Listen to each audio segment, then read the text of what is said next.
Doctor BR Ambedkar Konaseema జిల్లా రామచంద్రపురం తాలూకా శెట్టిబలజ సంఘం అధ్యక్ష ఎన్నిక ఏకగ్రీవంగా జరిగింది.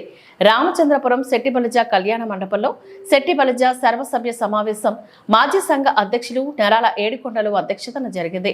ఈ సమావేశంలో నూతన తాలూకా శెట్టిబలజీ సంఘం అధ్యక్షునిగా దొంగల శ్రీధర్ను ఏకగ్రీవంగా ఎన్నుకున్నారు. ఉపాధ్యాయులుగా కె గంగవరం, మండలానికి చెందిన పంపన శ్రీనివాసరావు, ఉపాధ్యక్షులుగా కాజులూరి, మండలానికి చెందిన పెంకే విశ్వేశ్వరరావు, ప్రధాన కార్యదర్శిగా కోట శ్రీనివాసరావు, మిగతా కార్యవర్గ సభ్యుల నియామకం జరిగింది.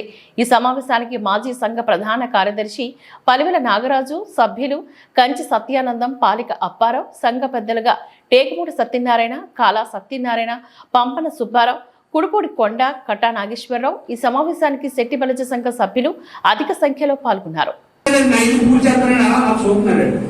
మేము ఎక్కడ ఉన్నాం ఫోన్ వస్తే ఒకటిగా వెళ్ళి అధికారులు కూడా మేము గట్టించడం జరిగింది. ఇక్కడ మా మంత్రి గారు ఉన్నారు, మీరు చెప్పకుండా ఇక్కడికి ఎందుకు వచ్చారు, మీరు ఆయన చెప్పి రావాలి కదా, ఇల్లు పూజ చేస్తారని మేము దెబ్బలని 3 రోజుల్లోనే హైకోర్టు నుంచి ఆయన ఆర్డర్ తెచ్చిచ్చాం. ఆయనకి డబ్బులు లేని పరిస్థితులు ఉంటే ఖచ్చితంగా సొంత డబ్బులు పెట్టి తెచ్చిచ్చాం, అక్కడ ఉన్నది అడగండి. అలాగే